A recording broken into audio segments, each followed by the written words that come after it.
everybody. Welcome to Barnabas, episode number 2. On this week of Barnabas, we talk about relationships, how they form, what to expect, how we interact with each other inside relationships, but we also talk about how ultimately that's not the thing that completes us. Tune in. This is Barnabas. All right, hey everybody, welcome back to Barnabas, episode 2. Episode number 2. Episode 2, we are glad you're here. As you can see, we are still on location in Colorado Springs at the National Conference on Youth Ministry. We have another guest with us today. This is Marty Baker. He's a good friend of ours and has been for several years. And so he's my best friend. Best friend, there you go. He sometimes says that.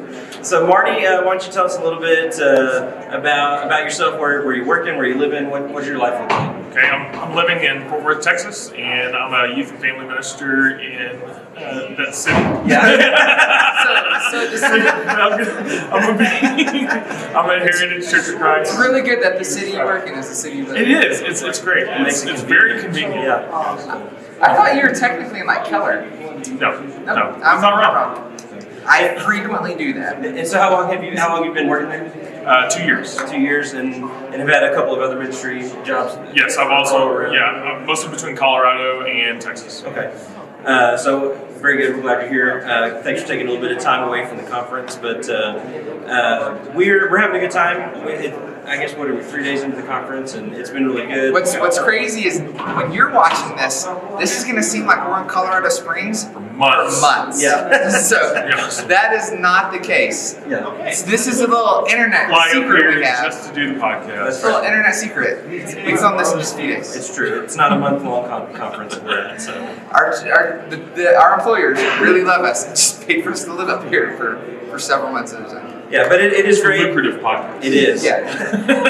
Thanks for watching and thanks for all our subscribing. Patreon supporters. So. Yeah. So realistically, at the time of airing this, at the time we're doing this, we just launched last night. Oh yeah, that's right. Yeah, we just posted our first episode last night. And what's crazy is you won't see this for months. Yeah, but I'll tell you this: just after less than 24 hours, we're really overwhelmed with the amount of support and love that y'all are showing us. So thank you very much for following us and liking us and all that good stuff. And we said this as a joke for a while, but we really do mean this now. Like, we have people commenting, connecting, texting us, calling us, wanting to talk about stuff.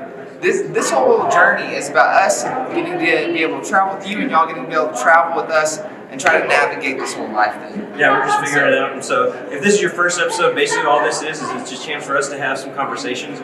We love having these conversations anyways, and so we're glad to be able to bring you into it and hear your thoughts too in the comments. Yeah, so Marty, we want to get to know you a little bit, so we're going to do a little bit of rapid fire. We've got 2 Okay. questions ready to go. I don't know why I said rapid fire. Please take your time. What is your favorite fast food and why? Fast food. Yeah, I already got one. You already have your fast food? That's way too quick. It's Whataburger. Easy. Okay, well, Whataburger is very good. Now, breakfast Whataburger is my favorite. Oh, for breakfast, I go to Chick-fil-A chicken minis. Though. Oh, Now, chicken mayonnaise. Even above that, Clink. I would do the breakfast taquitos. Chicken minis. Yeah. Yeah. See, I don't go to Whataburger for the breakfast. I go for the triple meat Whataburger. Yeah. That's my go-to. How many of those do you eat at a time? Only one? Have you calm traveled it down when you through go to Whataburger? Yeah, I use moderation. I don't want to burn out. Gotta pace yourself. That's right. Our audience knows his eating habits, so they were aware of that question. Yeah. But anyway, so what's yours? I didn't need to. I don't know. I really like pizza, and which is great because as a youth pastor, we get a lot of it. Yeah. But Mexican food is easily my favorite. So I don't know. Mexican food's tough. I like Taco Bell guy. Taco Bell. Taco Bell is good. Yeah. Taco Bueno has been slowly declining lately. I don't know what the deal is. No free ads. You're my favorite still, but you did change your queso. Yeah. But if you want to send us something, Taco Bueno, you know where to get hold of us. Yeah. So I don't know, man. I'm pretty even across the board. I like just about anything. If it's food, I'll eat it. Yeah, same. It's not picky. I don't know. I'm really hungry for some chicken minis right now. They're just good. But they only get 4 in a box. That's ridiculous. So, Tell me okay. you can get a 12 count now. Can you get a 12 count? Yeah, if you order 3 of these. Oh, yeah, that's how that works. Yeah, it's surprising how well we can do now. So next question's this. If you had to eat fast food that had been submerged in water for a week, which fast food are you choosing? McDonald's, because it doesn't break down, right? You can put it in Coca-Cola, and like even that doesn't do it. Yeah, did you see that guy that pulled he had put a double cheeseburger from McDonald's in his jacket pocket and left it there, and 5 years later came back and it was not rotted. No. Yeah. Is that on Super Size Me? No, No, that was just a picture. It was a picture. It was just going on the internet a while back, but yeah, he pulled it out of his pocket after putting a jacket. You did? For the first time in 5 Oh, years. Spike. I think he did eat it. That's not bad I don't first know. one. You'd have to do some research, but there was no mold on it. There was no decay. There was nothing. Would you eat it? I would eat it. I would let you You're eat it. disgusting. I would eat it. Yeah, McDonald's. I don't know. I don't think I've ever seen anything submerged underwater for a week. Okay, I'll rephrase that. So just want that sogginess. What's your favorite fast food to blend and make it into a shake? Grab and roll is pretty fast. If you do this had so to, often, it's hard. if your jaw was hard shut, where would you go? Taco Bell. Because it's already It's basically already kind of blended all together. The mush. Just a little bit off. Mush tortillas. You don't even have Way to add too like much. any yogurt or anything. So- So you just Get it? You're getting diarrhea either way. You might as well just go all out. Hey, we need to put a medical disclaimer right here. I don't know if we have the technology to do that. It doesn't exist. We're not there yet. Can we not come back and put a graphic right here? We'll see. I'm very lazy. Just going straight up as is. Yeah, really, I just wanted to say, if you get diarrhea, you can't blame us. I just want to make sure all of the medical licensed professionals who watch this don't take Come on. us and sue us. I'm glad you got that. You're covering the bases. Hey, just now that we're an LLC, just kidding, we're not an LLC.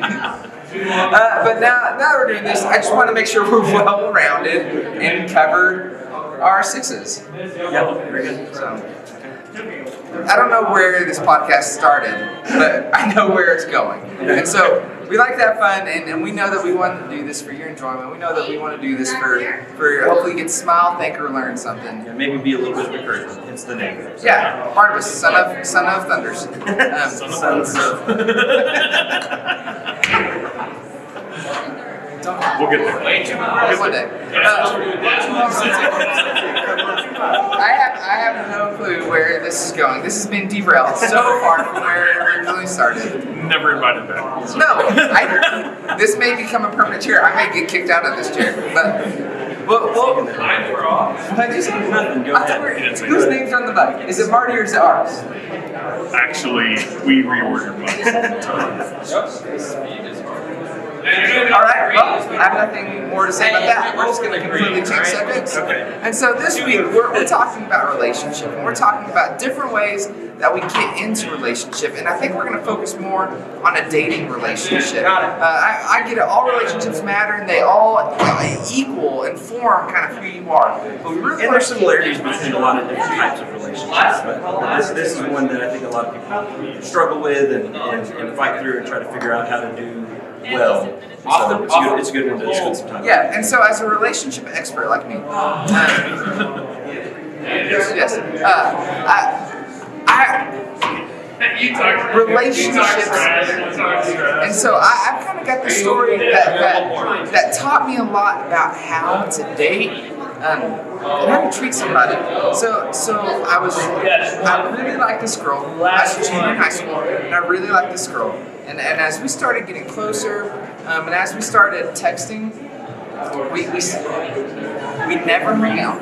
But as we started doing that stuff, finally I was like, well, maybe we should just date. And so I did what all brave people do. I texted her and said, hey, I'm I'm going to come over and ask you out. Just so I knew the answer before I got there. Because I didn't want to be, I didn't want to go there and get shit. Again, covering your bases. Yes, I don't deal well with rejection. I know. I want to let you know. Give you a heads up. Give me a heads Adversity. up. This is about to happen. Please tell me not to come over if that's what you told me. Consent is important. Yeah. So I came over and asked her out. And I was like, and I left like a few minutes. I just walked. I was say Did she? Yeah, that's what I was thinking. No. She did say it. She God, did say it. that. And then I came over and like I left a few minutes Yes, you later. did. Like it was just asked that question. And we weren't gonna hang out. Really good at this. Yeah, it's expert. Yeah. Don't forget the technology. Too much. But I was like, all right. I think I hit it hard though. I was. Oh, I got you bounced. Like I was so excited. Go for gold. This is like my first official girlfriend. I'm pumped. I'm jazzed about it. The next day comes. I'm super pumped. Day. And I realize that we haven't seen each other in over a month. Since the question. Yes. Yes. So you asked her out, but not to anyway. No, I asked her to be mine. I asked her To be yours, it's like a possession. to be in my heart. And I'm wearing Like that's like Dwight when he does the CPR and takes the mask off and puts it. But I asked her if I could have a piece of her heart and put it inside of mine. She's not medically, once again disclaimer. But I asked her that and she said yes. And I realized we didn't even hang out. And I was like, what in the world is this? Like I remember getting so frustrated, I remember getting so caught up, like, this is the greatest thing ever, but oh. And I realized what I was doing is I wanted to be in a relationship to say I was in a relationship more than I wanted to be in a relationship for that other person. So that, and me and this girl ended up dating for like a year and a half. In this similar fashion. No. never going out. You eventually did. Yeah, see we each other. eventually like went to the sock hop and went to the drive-in. How old are you? 7th grade. You look. No, I'm saying how old is he now? This is back in the 50s? 60s. 60s. Okay. Remember Jimi Hendrix? Yeah. Yeah. So Played the national anthem. yeah, at whatever, I can't remember.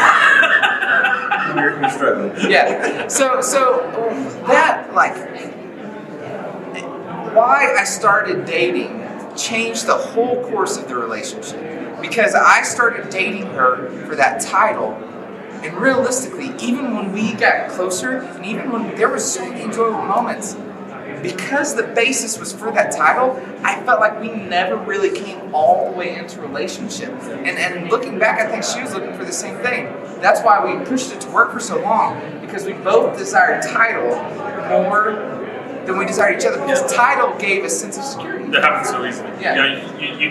You want what's there because everybody else, you see other people have that, so maybe I'm missing out on that. Yes, yeah. And maybe I'm not as much of a person because I don't have that. Yes. And so I need to be able to have somebody there to better fulfill who I am. Find some significance. Yeah. And I don't even think it's necessarily the title. It's that there's this expectation that, who are you dating? Who am I dating? Oh, I need to find someone to date. And I remember, so back in junior high, I was not like you.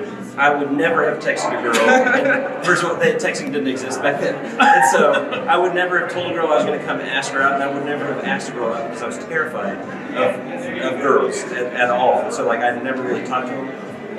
But I knew I wanted to be in a relationship. I wanted to have a girlfriend, but I had no idea what that even meant. I just knew that this is what everyone's doing, and I wanted to do that. So I remember one time I was at summer camp, and this girl asked me to be her boyfriend, and I was thinking, yeah, this is great. And so I started just hanging out with her, and I never said one word to her. I've already told this story to you. Yes. Yeah, On Barnabas. Okay, I was gonna say, and so y'all have heard that story, but I just remember I said yes because I wanted to be in that relationship, but I had no idea what to do or how to act or what that relationship even was. I just saw everyone else doing it, and I wanted to do it. See, I was somebody that often got caught up in the thrill of the chase. Yeah. But I wasn't doing any of that for any reason. I just enjoyed the thought of pursuing and maybe even being liked back. Yeah. And so I remember I went with a friend of mine, and our families went to Disney World for the turn of the millennium. Like, it was going to be awesome. We were going to be there whenever it went from the 90s to the 2000s, which is before many of you guys were even born. But they'd just come out with those cert packets, you know, the breath mints, the little ones. And so I had a pocket of those. And our families, because we were in high school, they were like, you guys can just go do your thing. We'll have all the younger kids, and we'll go do our thing. And so me and my buddy, we went around and we were just like, let's see just how many girls we can talk to and get to talk back with us. And so I was popping these little certs all day long, right? All day, until finally it was all gone. Well, that planted so much acid in my stomach that at the turn of midnight, like Tinkerbell is flying to Magic Kingdom's castle, and they're like 5, 4, and no lie, this is not exaggerated. It hit me that I had to puke, and I go running to the bathroom, but I don't make it. But there's a Mickey-shaped bush over there. I'm puking in this Mickey bush. Everybody's like, "Happy New Year!" And I'm like, "Whoa!" So, I had too many breath mints. the best and worst New Year's ever, but all of that. I mean, some of the stupidest things that we do for the sake of wanting something, or not really knowing what we want, or how to get it, or what is it we're after anyway. Yeah, and I think it's that desire for connection. It's a desire to have someone who chose me, you know what I mean, to be chosen, to feel special to someone else. And so I think a lot of it, the relationship, the desire to be in a relationship starts from a very selfish place. Yes. You know, and I don't think it's until you get older that you realize that a relationship is a two-way thing. That there's another person involved, and I'm not just doing this to feed my own ego or to make myself feel significant, but that there's someone else here that I'm partnering with them in some way. Yeah. And that does go beyond dating relationships. You know, in you know, families, like parents are a one-way relationship for a long time, and then all of a sudden you're like, oh, I have something to offer to my parents, even, you know, and they're not just people that give me all this stuff. Yeah, I think whenever you realize both that you are a person without that person, but also they are a person without you. That's a big turning point in a relationship. And see, me and we've committed to being completely honest. Like, here's where I am when it comes to dating. This is gonna sound so stupid. I love if I can make somebody like me. Like, I love the pursuit, and it's so selfish saying that loud that I made myself into something, completely leaving behind what I really am. I made myself into something that was desirable by somebody else. That happens in work, but it happens all the time in dating. And so often I get there, and I finally get them to like me. Then I turn back around and I'm like, this is so unenjoyable for me. And I always blame it on them, but realistically it's because I'm not who I am. So when I revert back to who I am, they don't know that person, and then it causes disdain.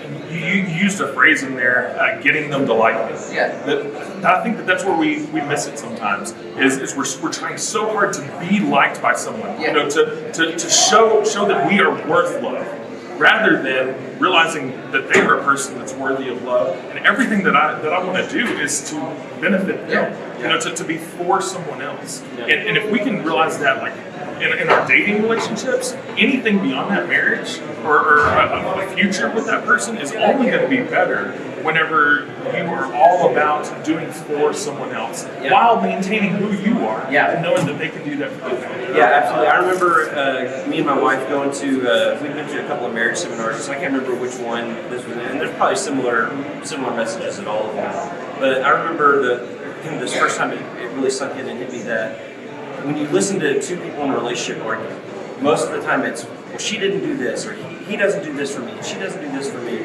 And you can hear that selfishness come out, and the idea that if you can be in a relationship and make 100% of your goal, how can I be a benefit to this person that I'm in a relationship with? Like, what do they need? How can I provide for them? How can I take care of them? How can I give them the things that they need? And that's my number one goal, and that's their number one goal. What an amazing relationship that would be, where both people are seeking to fulfill the needs of the other person, and but that's not what we do. We look for what we can get out of Oh it. yeah, So- and instead, if instead of saying, "Man, that person is doing this," and if they would only, Yeah. then things would be better. Yeah. To actually flip Hey, that what's question your bag? around and maybe ask. It's not mine. Okay, so we're having this disagreement. Things are not great between us, and to ask that person, what is it that I can do to make this better? Yeah.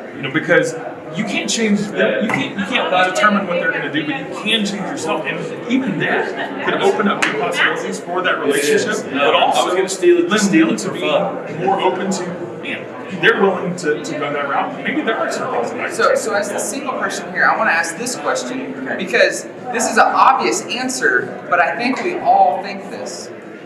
Can one person completely fill another person to make that circle or to make that unit, like you're just talking about, that you're coming together? Can that fully be done? Just between two people. Yeah, between two people.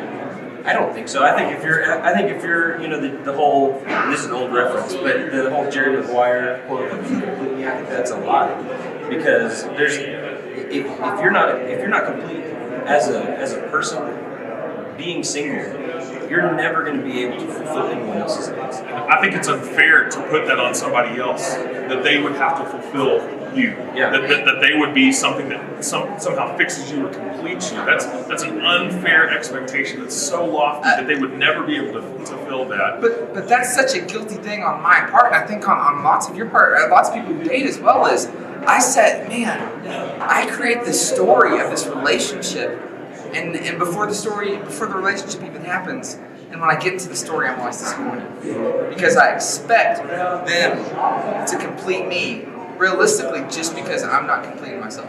Yeah, and I think that's one of the power of being in this phase of life, you know, single, that you really have the opportunity to build who you are, to figure that out and to solidify that, and I think when you're talking about, you know, I need someone to complete me, I think that that's natural, because I think it's built into us to be in relationship with someone else. You know, that we were designed to not be alone, but to be in partnership with other people, and especially in a dating or marriage relationship, like we long for that. That's built into us to have that. And so I think that there's certainly an aspect that is looking for that, but until we actually are a full person ourselves, the idea of one being able to fulfill anyone else's needs as an incomplete person is foolish, and then also to think that someone else, it's their responsibility to fill all of those gaps. That's a selfish. And just as a clarifier, what do you mean be complete by yourself? I don't want to use vague terms that we're just misleading. Like, Yeah, what do I you mean mean, by complete? I think until you can be happy with who you are and know this is who I am, this is what I stand for, these are my values, these are the good things about me, these are my flaws, and I can work on those, and I can play to my strengths and work on my weaknesses. Like, until you are a fully self-aware person, it's going to be hard to ever be worth anything to someone else. I would add that, you know, what you said, we're designed to crave relationship, you know, to desire a relationship of all different kinds. But in addition to that, I think that's not our purpose. Yeah. Our purpose isn't to be in a relationship. And for some of us, we get so wrapped up in that, you know, that is my purpose, is to be in a relationship. But I think that we all also serve a purpose, you know, that we all have something that we can be committed to, that we have gifts and talents to be able to fulfill and to make this world a better place. Yeah. And so for you to find that, but also for someone else to find that on who they are, you know, where do I fit into this? You know, where's my purpose? And then to find somebody that would help you become better at who you truly are, and what your purpose is, but then also knowing that I may also be a good fit for them in fulfilling their purpose. Not that I become their purpose, or they become mine, but that we mutually benefit each other. Yeah, we're your helpmates for each other. Exactly. So, Yeah. and I think too I think that's so important to remember that that's not our purpose, because I think a lot of times people, and I think that's why we date too, is we're trying to figure out what fits, what works, what am I looking for in a relationship, and a lot of people get into a relationship, and at some point it becomes clear this person is not the person that's going to help me become the person that I need to be. They're not going to help me in this direction. But then they're afraid to step out of a relationship. Yes. They're afraid to get out and say, well, no, this might not work, but I'm in this, so I'm gonna fight to make it.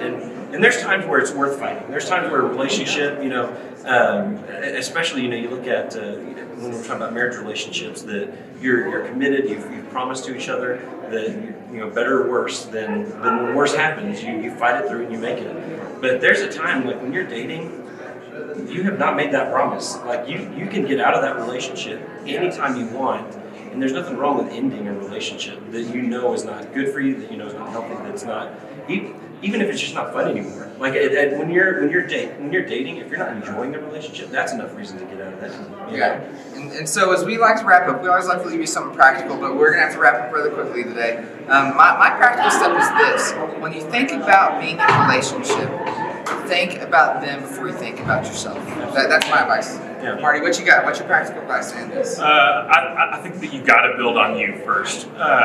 Other people will see that you're a confident person, that you have something that you're dedicated to, and that's attractive in itself. Yeah, and I'm just going to say ditto to them because I don't know that I have anything better practically for them, but I think that's great advice. So. Yeah. And so as we start to come to the conclusion today, and as we start to wrap everything up that we've talked about, we want you to know, as we kind of always say, there's always a tomorrow, and you're made the way you're made for a reason.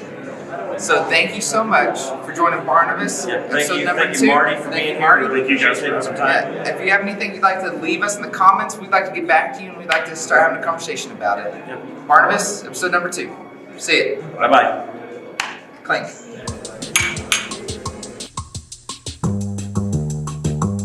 Thank you for tuning in to this episode of Barnabas Sons of Thunder. We really hope that you found this episode entertaining and encouraging. We really do appreciate all of you who decided to tune in and spend a few minutes with us. If you'd like more, you can find us on YouTube, iTunes, and Spotify.